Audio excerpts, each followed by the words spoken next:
TravelingMel.com. Hey, good to have you here and joining us on this trip to 3 of Montana's state parks, which I think you are going to love because we love them. And I hope that comes across in these videos. We are going to be experiencing them recreationally, hiking and biking and walking around. And we'll also have all these kind of educational resources or just, articles and podcasts and things, videos that you can check out so you can learn more about the parks, because that's what we're here to do. And to recreate responsibly, of course, because all of these 3 state parks are near Great Falls, Montana. And they get a lot more traffic than maybe some of the more isolated state parks. So we just want to take care to be responsible and take care of the place and leave them the way we found them. So we did a similar trip like this winter. We went to Bannock State Park and Bannock Ghost Town State Park and a couple other ones. And so if you haven't seen that, you can go back and check them out because we had a lot of fun doing that. So we're going to start off at Sluice Boxes, tomorrow Giant Springs, and then finally First People's Buffalo Jump.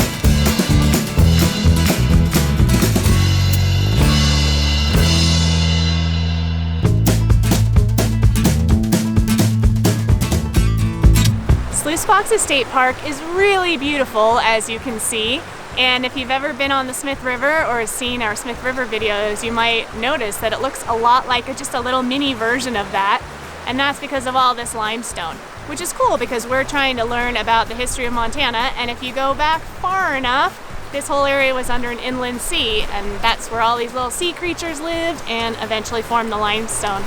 We're also seeing ruins from old mining times and an old railroad, I think, that maybe went through here.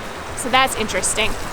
It gets a lot of use here at Sluice Boxes because it's so close to Great Falls, and we are seeing some fire pits that have like food and stuff in them. You need to have a fire pan if you have a fire here. There's no alcohol allowed in the park. They're just really trying to keep it as kind of nice and beautiful as it already is.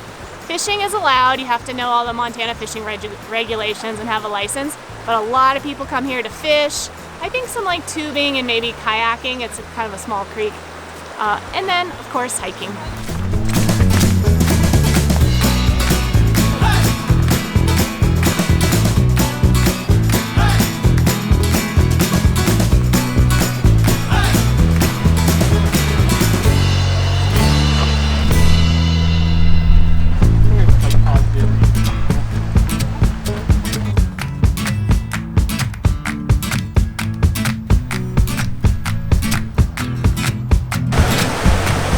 State Park on our tour of Central Montana's best state parks, or some of the best state parks, is Giant Springs State Park. It is right in Great Falls, pretty much, and there's a lot of Lewis and Clark history here, and of course the tribes that lived here before that, as well as a lot of interesting geology. This giant spring comes out of the ground, 54 degrees year-round, a lot of water, and there are trails everywhere. We spent the morning mountain biking on the north side of the park. It's across the river. And then the afternoon on the south side where we rode the paved bike trails.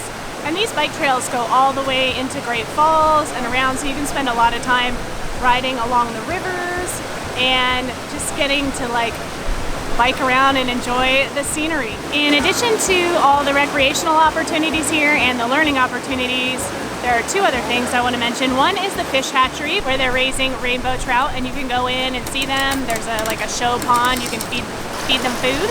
And then just a little bit down the road, or the bike trail, is the Lewis and Clark Interpretive Center, which is a Forest Service building, but it's great Lewis and Clark stuff, so you can learn a lot more about the area by visiting both of these places.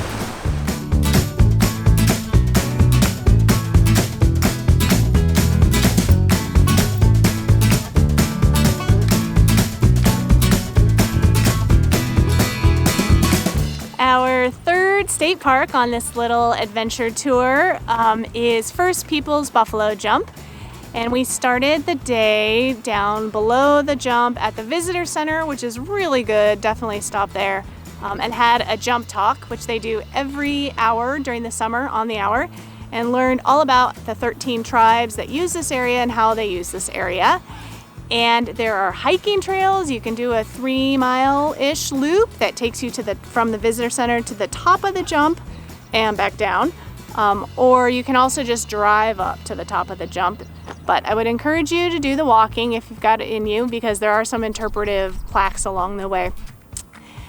And this is just a really interesting site because of the history and how it was used, but also because it's also a great site because the views are spectacular all around.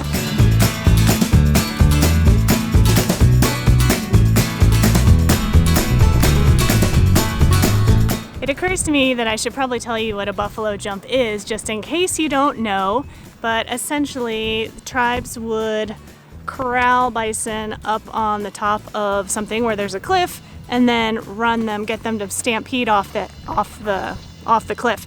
And it's obviously more complicated than that, but essentially the bison would die when they hit the bottom, or if they didn't, they would be killed with spears or bow and arrow or whatever weapons the people were using at that time.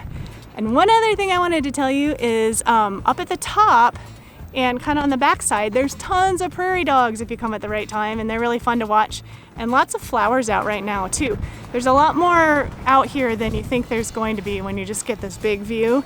There's all kinds of critters and plants and just kind of a cool place to spend a few hours walking around.